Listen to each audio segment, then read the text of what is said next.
না ভাই, প্লিজ ভাই, ভিডিওটা নেই।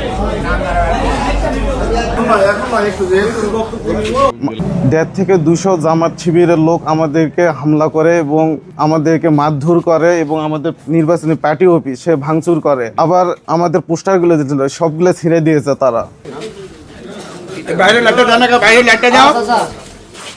জামাত শিবিরের লোকেরা এখানে প্রোগ্রাম ছিল, ওরা এসে ডাইরেক্ট এখানে এসে বলতেছে যে আপনাদের এই থিম সং বন্ধ করতে হবে। তাই আমি বলতেছি ভাই সাউন্ড আমি কমে দিচ্ছি, সমস্যা না, আপনারা আপনাদের করেন। এই বলে ওরা আর কিছু না শুনে আমাদেরকে চারদিক দিয়ে হামলা করে।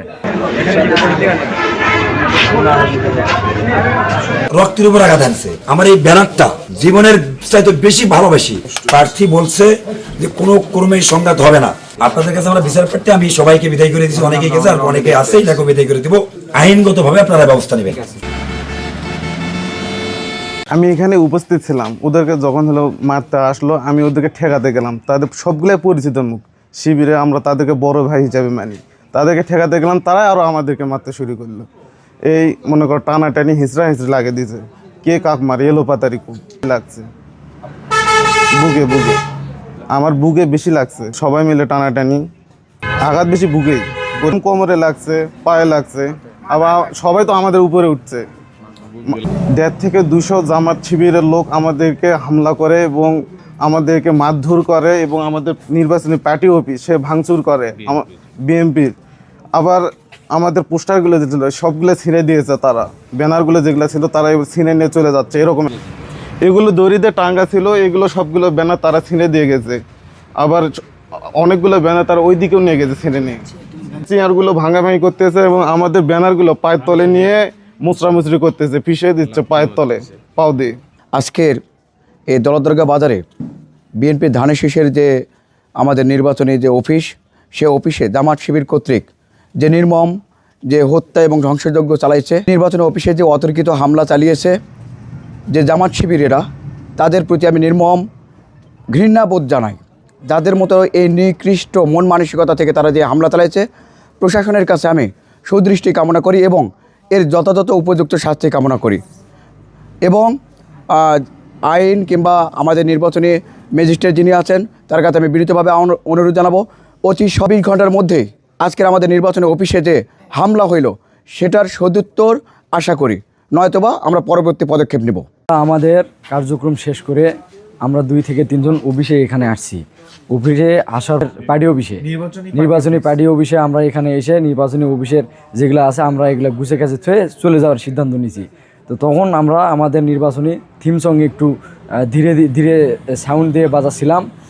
জামাত শিবিরের লোকেরা এখানে প্রোগ্রাম ছিল, ওরা এসে ডাইরেক্ট এখানে এসে বলতেছে যে আপনাদের এই থিম সং বন্ধ করতে হবে। তাই আমি বলতেছি ভাই সাউন্ড আমি কমে দিচ্ছি, সমস্যা না, আপনারা আপনাদের করেন। এই বলে ওরা আর কিছু না শুনে আমাদেরকে চারদিক দিয়ে হামলা করে। এখানে আমি ছিলাম, আমার হাত একজন এইভাবে পিছন দিক দিয়ে ধরছিল, ধরে একজন আমার গলায় হাত দিছে, দিয়ে আমাকে ফেলে দিয়ে আমাদেরকে মানে মাটিতে গড়াগড়ি করতেছে।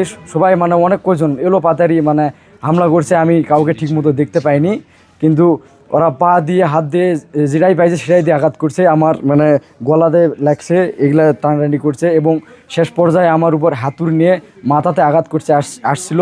তখন আমাদের দলীয় কর্মী নেতারা এসে বাধা দিয়েছে।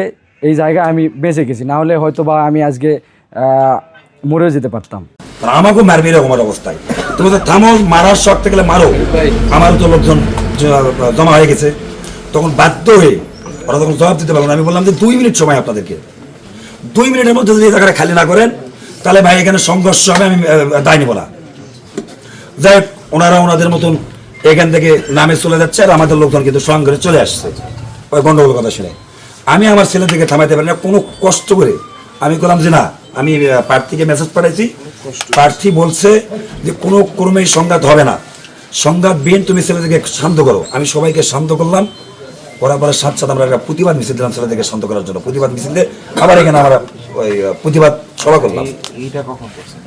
এটা আমাদের ওনাদের মিছিলের পরেই কোনো কারণ আমাদের জাহিদ ভাই বলছে যে কোনো ক্রমেই কারো উস্কানিতে পাওয়া দেওয়া যাবে না, আমাদের প্রার্থী তুই সবাইকে তুমি শান্ত করো। সবাইকে শান্ত করে নিয়ে আমি এখানে অবস্থান ছিলাম। আপনাদেরকে মনে হয় জাহিদ ভাই আমাদের প্রার্থী ইউনো স্যারকে বলছে, থানাত বলছে, আপনাদেরকে মনে হয় বলছে। আমরা সবাইকে শান্ত অবস্থায় নিয়ে অনেকের লোকজন ছিল, বহু লোকজন ছিল, সবাইকে বিদায় করে দিলাম যে এখানে থাকলে ভাই বিভিন্নভাবে বিভিন্ন রকম উস্কানিমূলক বক্তব্য দিবে। তখন আমি ছেলেদেরকে কন্ট্রোল করতে পারলাম, যেহেতু আমাদের মানে রক্তের উপর আঘাত আনছে। আমার এই ব্যানারটা আমার জীবনের চাইতেও বেশি ভালোবাসি। কারণ অক্টোবরের আগে 28 অক্টোবরের পরেই 27 সেপ্টেম্বর এই দাবলানি খেয়ে আমার পাও ভাঙ্গা। আমি 70 বছর আমি বাড়ি থাকতে পারি নাই। আমার মধ্যে যে কি নির্যাতন হচ্ছে, এই ব্যানারটাকে আমার পরিবারের সাথে বেশি ভালোবাসি, যার কারণে এই ব্যানারটাকে অসম্মান করছে তারা। আমার কথা হলো, আমরা সাংবিধানিক মানে নির্বাচনে যে আচরণবিধি এবং আইনকে শ্রদ্ধা রেখে সবাইকে শান্ত রাখছি। এখন আপনাদের কাছে আমরা বিচার পাচ্ছি। না ঠিক আছে, আমরা বিচারগুলো নিয়ে গেলাম, ইয়েটিও নেওয়া হয়েছে। আপনাদের কাছে আমরা বিচার পাচ্ছি। আমি সবাইকে বিদায় করে দিচ্ছি, অনেকে গেছে আর অনেকে আছে, এটাকেও বিদায় করে দিব। আচ্ছা এখন আমাদের আপনাদের কাছে যদি আমরা বিচার পাচ্ছি, আপনারা আইনগতভাবে আপনারা ব্যবস্থা নেবেন। ঠিক আছে, কোনো সমস্যা নেই। যেটা হয়েছে জি। সেটা তো আপনি তো শুনবেন। জি আরেকটা সাইডে শুনবো। হ্যাঁ, শুনেন। নিরপেক্ষ বিভিন্ন সোর্স থেকে হ্যাঁ, শুনবেন মানে কোনো অসুবিধা নাই। এখন আপনাকে যে রিকোয়েস্টটা আমি যেটা করবো, অলরেডি তো 9টা বাজে। হ্যাঁ যেহেতু লোকজন শান্ত হয়েছে, সবাইকে ঠিক আছে, আমি সবাইকে আপনাদের জন্য ওয়েট করছিলাম। আর যেহেতু আপনাদের মানে এখন দেখেন লোক যত বেশি রাখবেন, ওই যেটা বলতেছে অনুষ্ঠানে একজন দুজন কথা বলবে, হ্যাঁ। স্বাভাবিক। এটা ফিলিংসের ব্যাপার, এটা আসলে মানে কারো দোষও বলবো ফেসবুকে না। পর্যন্ত অফ করে দিছে যে দেওয়া ঠিক আছে? যাবে না। তাহলে সবাইকে আপনারা ই করে দেন। আর যেহেতু পরিবেশ শান্ত আছে, কোনো সমস্যা নেই, এবং আমরা পরবর্তীতে আরো যদি কোনো সমস্যা হয় তবে আরেকটু আমরা যে কোনো অনুরোধ করবো যে যেহেতু একটা ঘটনা আজকে ঘটে গেছে, আগামীকাল বা 24 ঘন্টা আপনাদের একটু আমাদের সবসময় আছে। একটু মানে জাস্ট এই জায়গাটাতে একটু এটা রিকোয়েস্ট করবো। ঠিক আছে, কোনো সমস্যা নেই। অন্য কিছু ঠিক আছে ভাই। মানে আমাদের লোকজনও তো আছে, ঠিক আছে, ইনশাআল্লাহ ভালো ভালো থাকবে।